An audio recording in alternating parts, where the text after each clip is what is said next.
Hello les amis, j'espère que vous allez bien, que vous êtes en forme. On se retrouve aujourd'hui dans la tournée Spar 360. J'espère que vous passez une belle journée. Très heureux aujourd'hui de vous retrouver avec encore deux lives d'exception. Aujourd'hui à 12 heures, maintenant avec Margot et ce soir, on va se retrouver aussi à 18 heures avec deux athlètes d'exception aujourd'hui. Donc très très heureux. Et encore une fois, je dis toujours, mais vraiment merci à vous tous pour vos commentaires, vos messages, de partager les lives aussi. Vraiment merci. Vous êtes de plus en plus nombreux à nous rejoindre. Merci à toutes les personnes qui passent par là, à tous les intervenants, tous les coachs, les entrepreneurs du monde entier. Vraiment, je suis très très heureux d'avoir lancé cette tournée depuis septembre. Donc un immense merci. Aujourd'hui, les amis, on va être avec Margot en direct de Tenerife. On va être avec Margot qui est à Paris, qui est coach, 24 ans. Elle accompagne les personnes à atteindre leurs objectifs. Elle est aussi athlète. Notamment, elle fait des compétitions de tout ce qui est en catégorie bikini. Elle va pouvoir nous partager tout ça, pourquoi elle a décidé de se lancer en tant que coach, pourquoi dans les compétitions. Donc ça va être top. Donc on est en train de se connecter. Alors je vais voir si ça fonctionne. Donc Margot, si tu es dans le direct, tu peux demander à rejoindre le live. Alors sinon je vais t'inviter. Alors des fois ça met un peu de temps à se connecter. Alors où est-ce qu'on est là? Alors Margot, si tu es dans le live, en bas, tu peux demander. Alors, est-ce que ça fonctionne? Clac.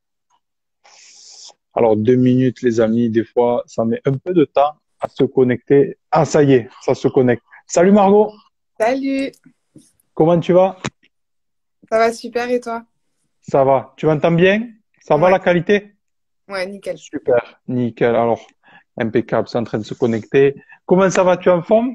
Ouais, toujours, toujours, toujours. Magnifique. Eh bien, écoute, je suis très content de partager ce petit live avec toi et Merci. qu'on puisse parler un peu de ton parcours, pourquoi tu as décidé de devenir coach aussi, d'aider les personnes, de te lancer aussi dans tout ce qui est compétition. Et voilà, pour partager un petit moment aussi, partager ton histoire, qui, je suis sûr, va pouvoir aussi inspirer pas mal de personnes. Mm. Donc, écoute, la première des choses que je te demandais, c'est est-ce que tu peux nous dire qui tu es? Qu'est-ce que tu fais aujourd'hui déjà? Bien sûr, donc moi c'est Margot, j'ai 24 ans et je suis coach sportive. J'ai commencé la musculation il y a 4 ans suite à une relation assez difficile où je me suis pas mal renfermée sur moi-même. Et en fait, la musculation m'a sauvée, entre guillemets.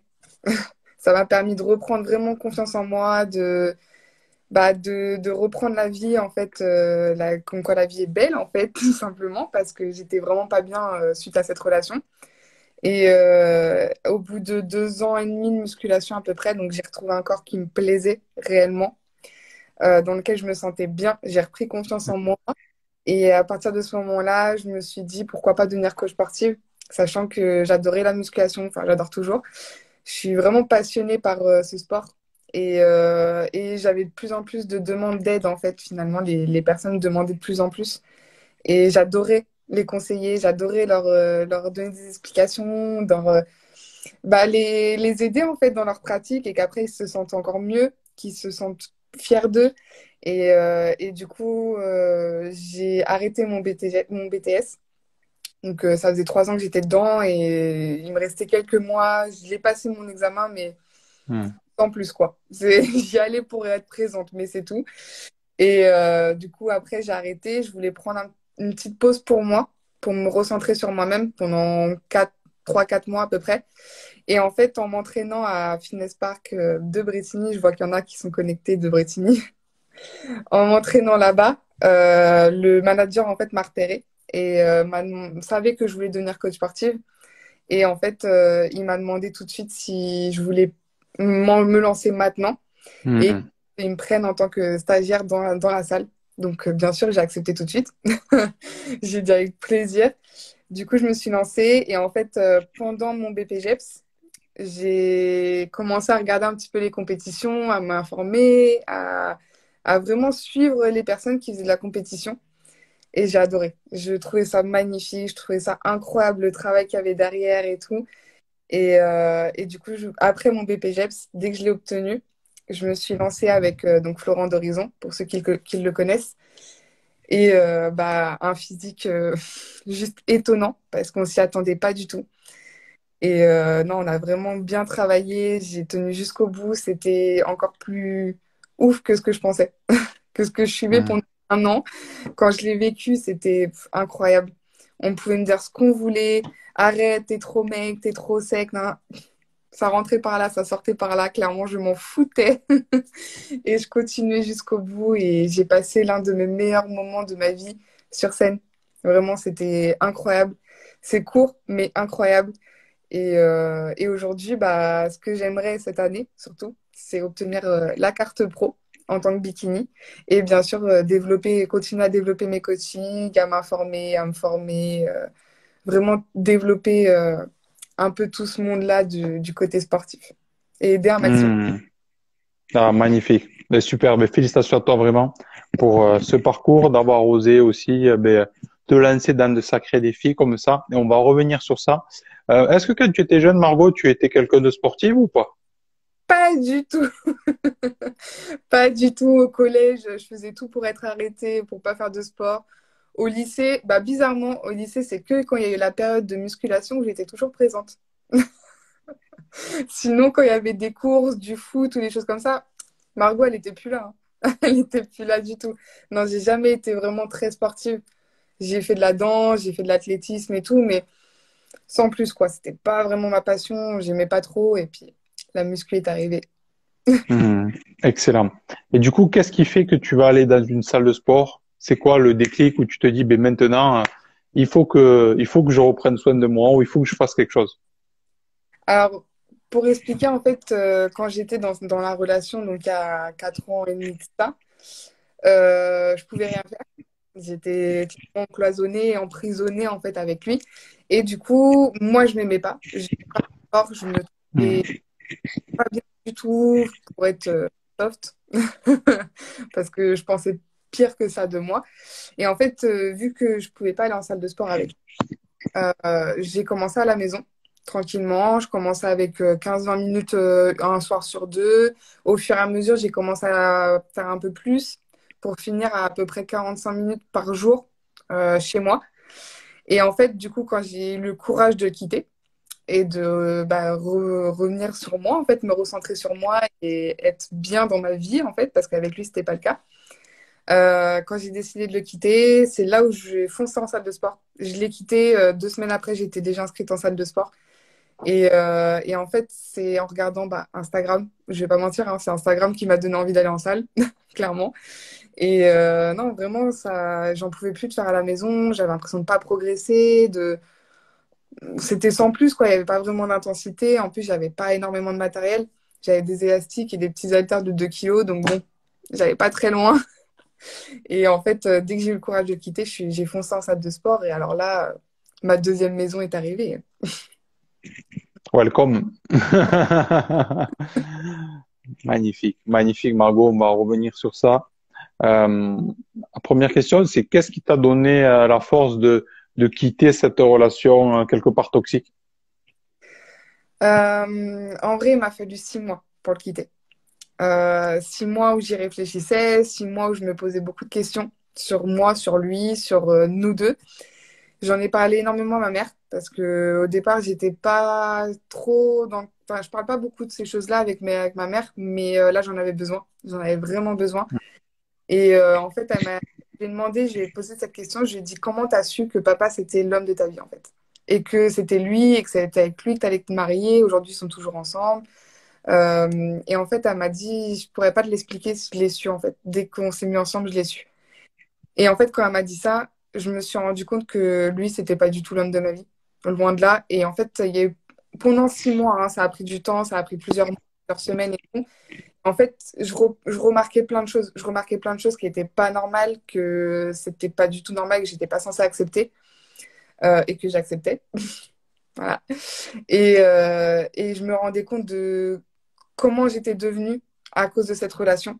Et au final, au bout d'un moment, j'ai dit stop. En fait, il y a eu la goutte d'eau qui a fait déborder le vase. Il y a eu un week-end où ça s'est très mal passé et ça a été la goutte d'eau qui a fait déborder le vase. Et en fait, il est rentré chez lui, je l'ai quitté. J'ai même pas cherché, je suis allée voir ma meilleure amie parce que j'avais besoin de parler. Et je lui ai tout dit, je lui ai expliqué tout le week-end horrible que j'avais passé avec lui. Et elle m'a dit honnêtement, Margot, ça fait des semaines que j'essaye de te le dire, mais quitte-le. Et en fait, j'ai pris mon courage à deux mains et je l'ai quitté. Je l'ai appelé, Hmm. j'ai envoyé d'abord un message, ensuite je l'ai appelé. Bon, je sais, ça se fait pas, mais c'était ça où je le quittais pas en fait. J'étais obligée de passer par le téléphone, sinon j'arriverais jamais à le quitter. Donc, je suis passée par là. Une semaine après, on s'est vu pour s'expliquer. Mais j'étais obligée de passer par le côté message en fait pour lui dire que c'était stop, c'était terminé quoi, j'en pouvais plus. Je pouvais plus vivre comme ça. C'était pas possible. Excellent. Et euh, que tu as quel âge à ce moment-là, quand tu prends la décision de quitter cette personne?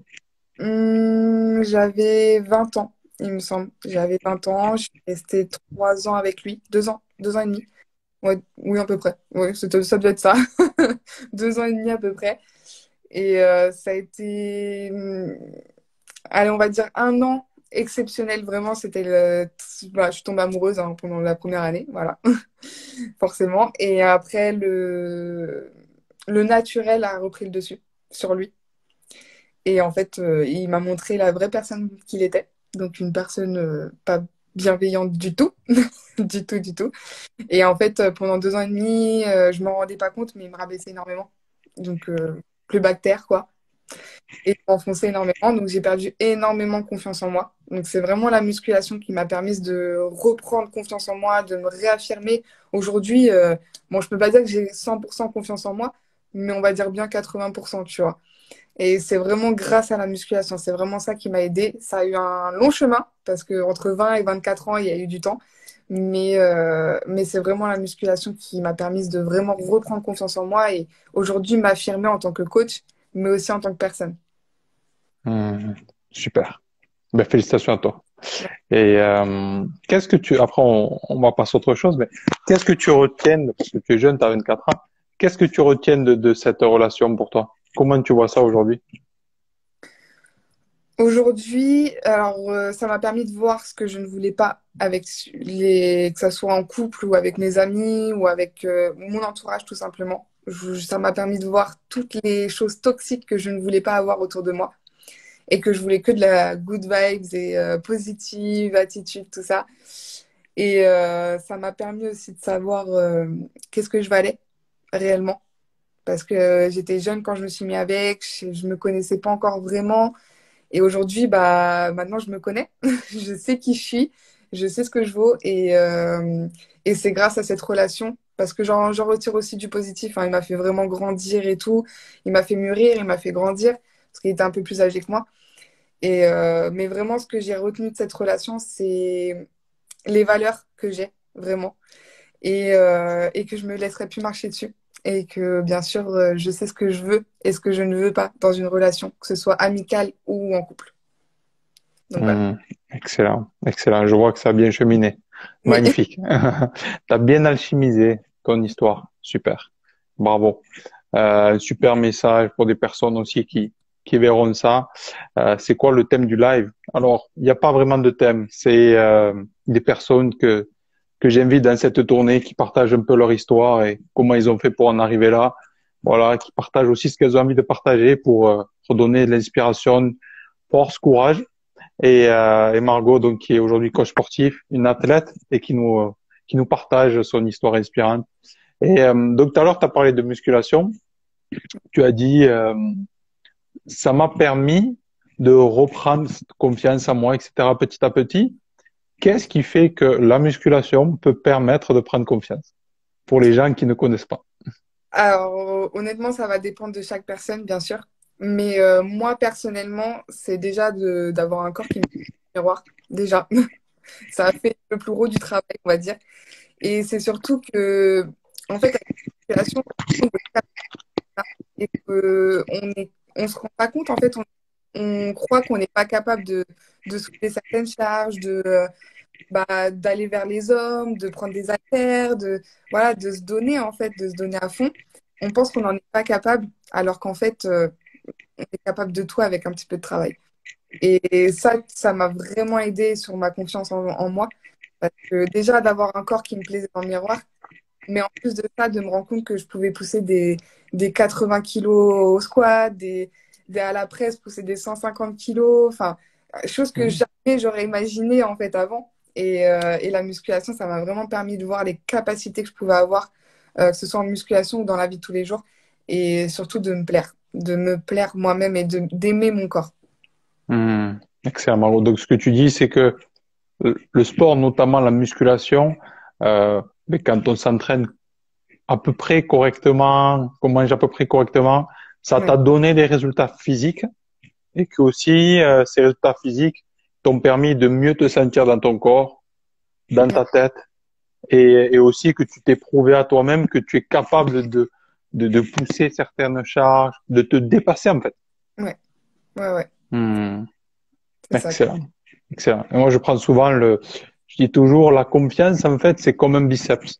Si on veut qu'elle se développe, je dois la travailler. Exactement. Et la musculation, c'est la même chose, en fait. La musculation, c'est un travail de persévérance, de consistance au quotidien. Parce que tu sais très bien que, bon, il s'arrête. Si un jour tu vas pas, bon, ça va pas trop se voir.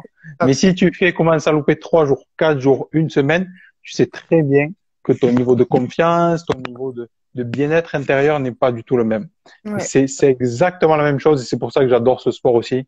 Que j'ai commencé à 15 ans et que même si j'ai eu des hauts, des bas, qu'il y a des trucs que j'ai dû arrêter, mais toujours, à chaque fois que j'allais à un endroit, je regarde d'ailleurs même toujours c'est qu'il y a les salles, c'est un équilibre en fait, un équilibre et notamment pour soi. Et puis aujourd'hui, comme toi qui es aussi dans le coaching, dans la transmission, c'est indispensable. ouais. Comment on peut être capable de donner de l'énergie si nous-mêmes on ne s'en donne pas à nous-mêmes en fait? C'est ça. C'est pas possible. Tu vois, si tu es capable d'entreprendre ta vie, ça veut pas dire forcément entreprendre, pas forcément être entrepreneur, mais si tu veux avoir une famille, si tu as envie de faire des choses, il te faut de l'énergie. Si tu as envie d'avoir un emploi, les gens vont te prendre pourquoi? Parce que tu as quelque chose, tu as une énergie. Ouais. Et c'est ça en fait.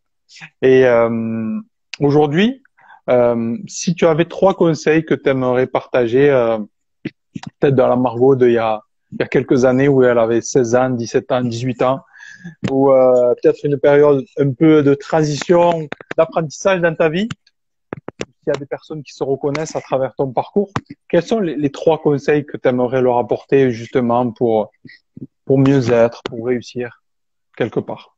Alors, la première, ce serait de se faire accompagner parce que j'ai toujours été autodidacte. Enfin, à part depuis que je fais de la compétition où je suis suivie par Florent d'Horizon.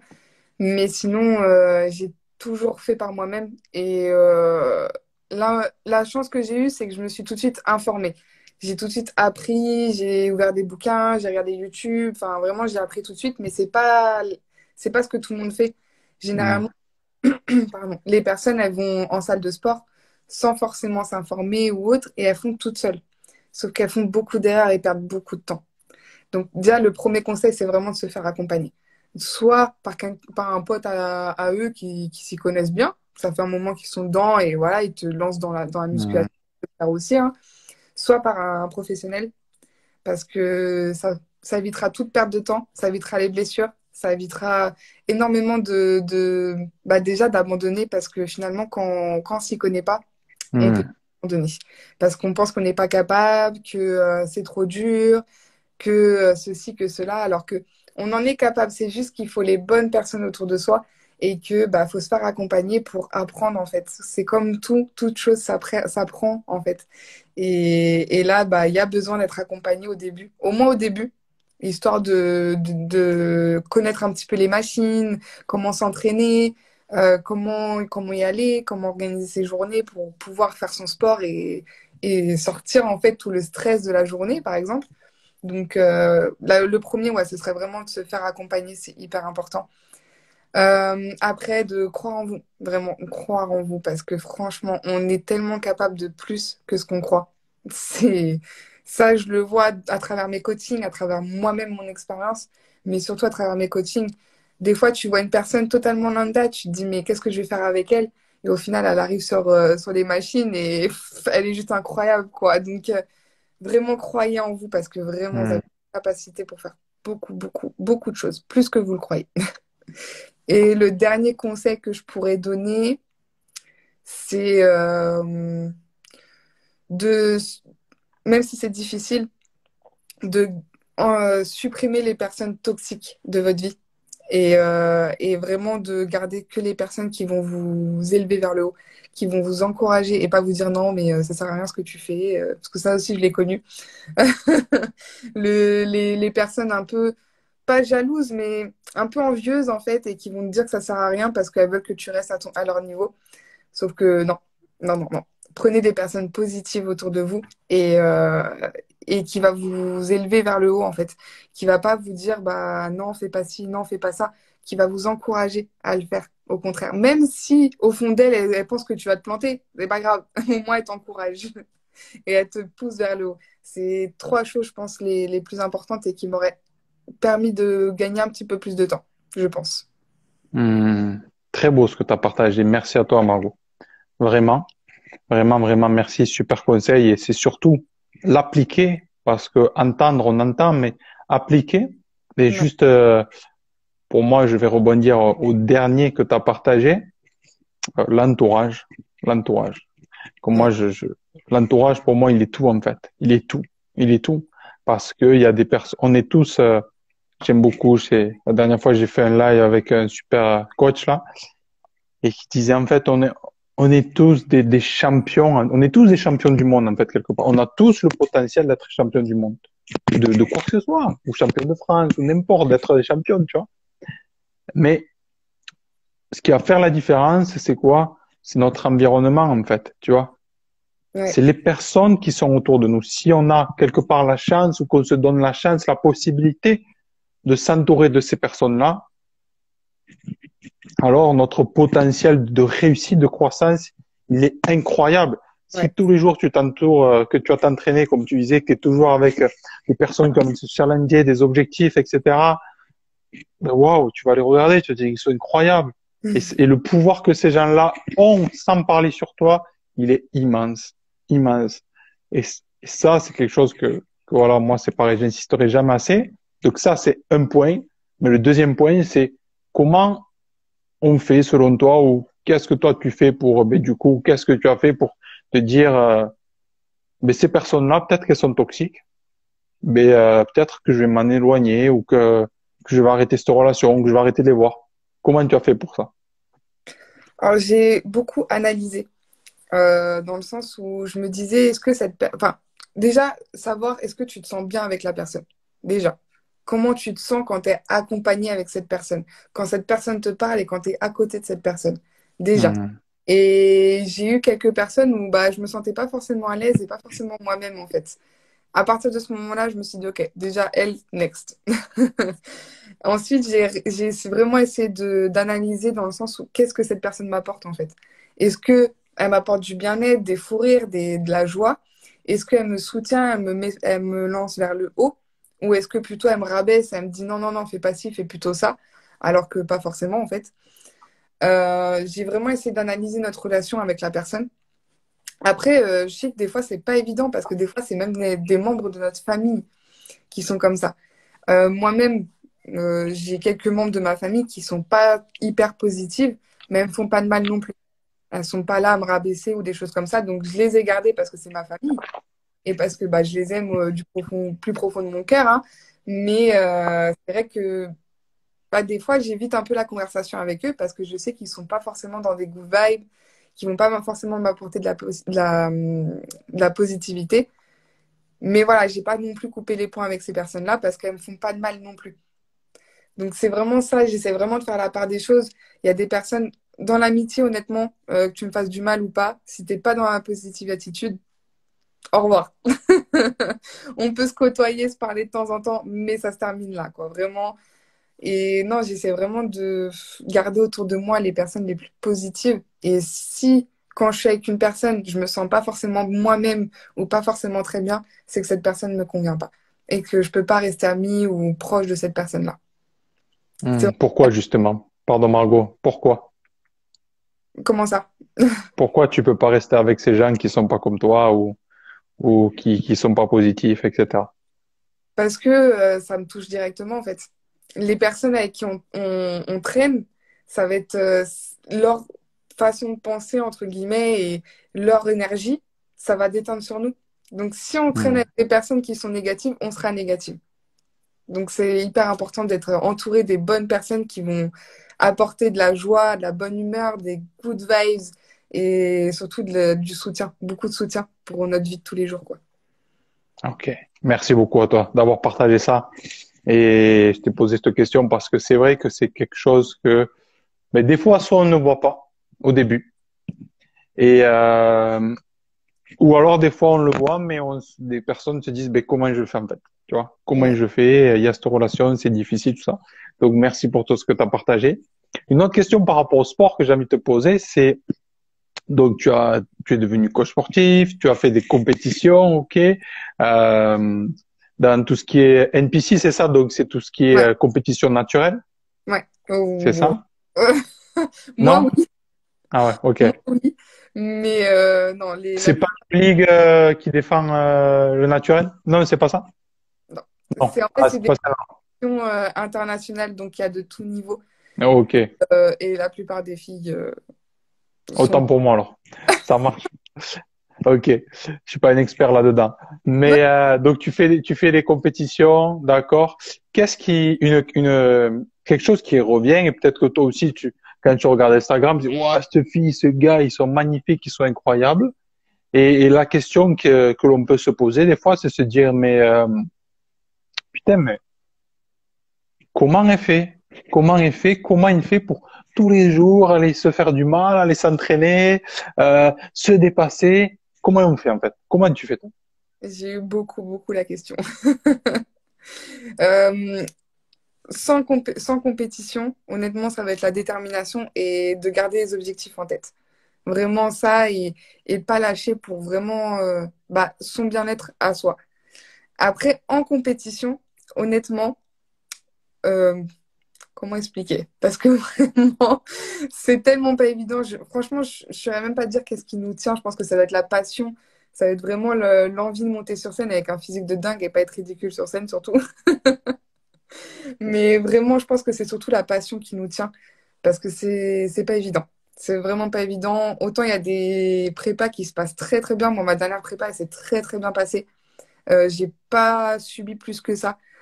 Mais tu vois, par exemple, la prépa que je vais faire là, j'appréhende un petit peu plus que la première.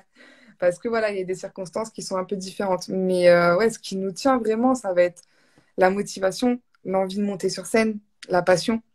Ça va être vraiment des choses comme ça parce que sinon, on tient pas, quoi. Si vraiment on s'écoute, si on s'écouterait en préparation, on serait pas sec. On serait pas sec parce que franchement, toutes les fois où j'ai voulu craquer, mais toutes les fois, vraiment, c'était hyper dur. Mais je craquais pas parce que j'avais mon objectif et que je voulais pas être ridicule sur scène et que bien sûr, je voulais afficher un physique de dingue et être fière de moi, en fait. Être très, très Hmm. fière de moi. Et c'est ce qui s'est passé parce que vu le physique que j'ai affiché, Flo et moi, on était hyper étonnés. Donc j'étais hyper fière de moi et ça, c'est la plus belle des récompenses. Magnifique, magnifique. Ouais, dans les moments difficiles où tu disais, ben voilà, j'ai envie d'abandonner, je sais pas si je vais continuer, se poser des questions sur nous-mêmes, pourquoi je fais ça, tout ça. Où est-ce que toi tu vas puiser ta motivation? Où est-ce qu'elle vient d'où cette motivation? Alors ma dernière prépa, j'ai eu la chance, c'est que à ce moment-là, j'étais avec un mec qui était aussi dans les compétitions.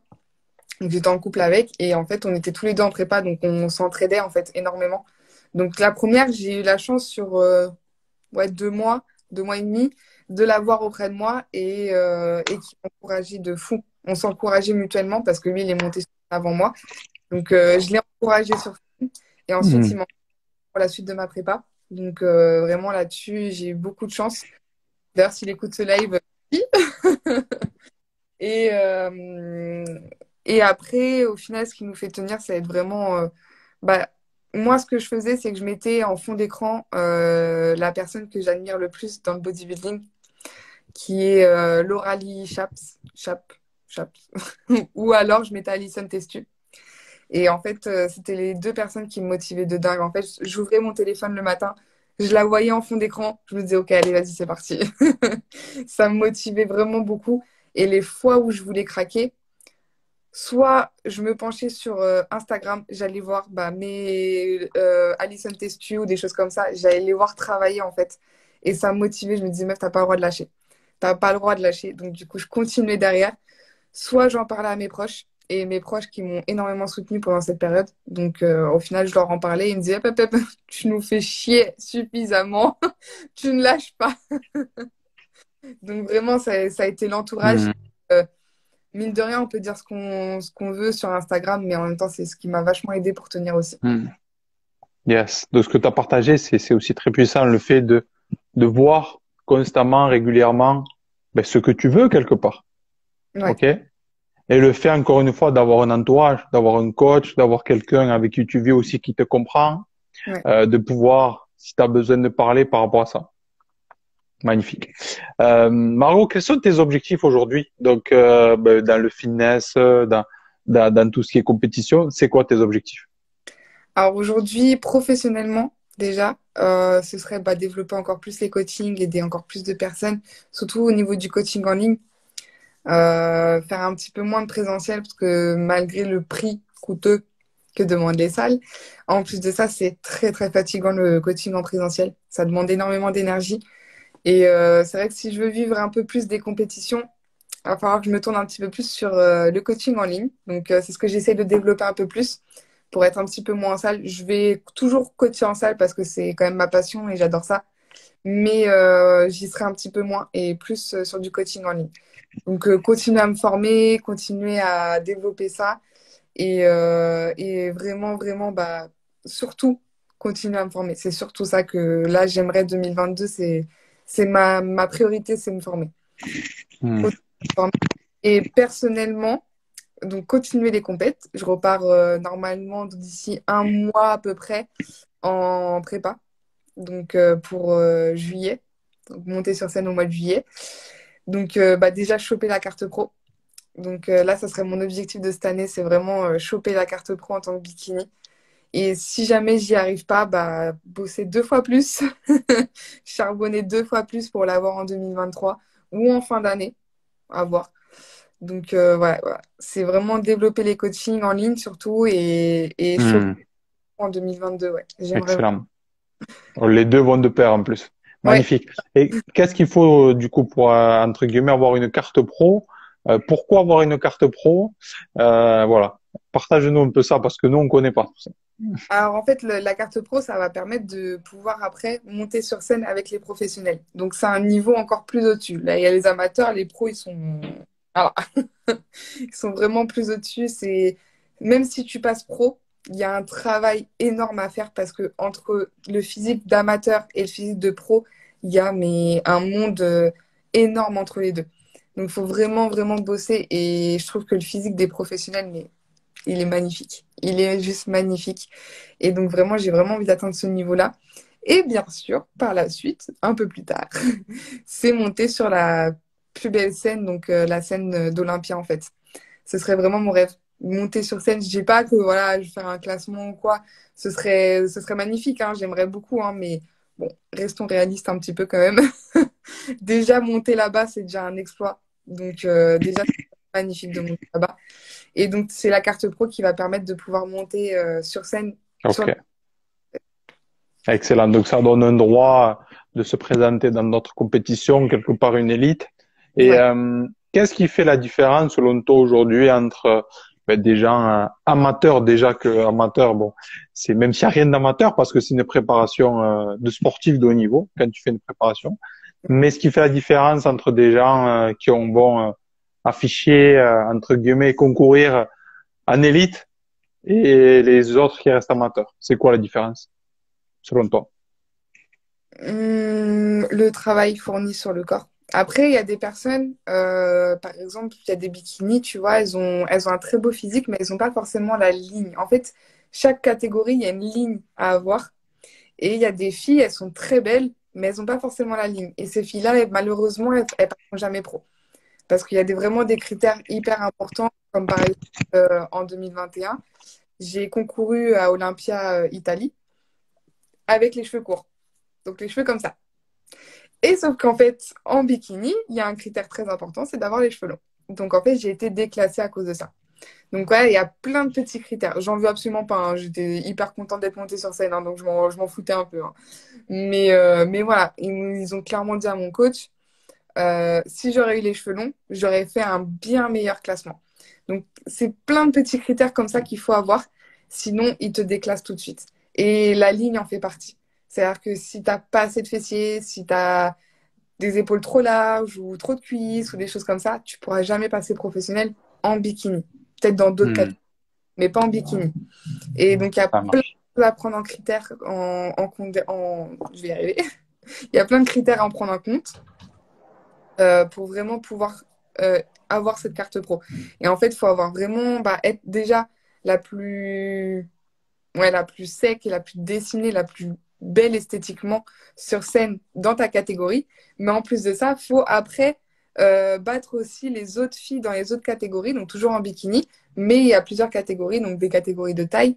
Et après, il faut aussi les battre en overall. Donc, battre toutes les premières de chaque catégorie. Et c'est là où on chope la carte pro et après, on peut monter avec les professionnels. Donc, Bravo. ouais, Excellent. hyper compliqué, mais ça peut se faire. Tout le monde peut le faire.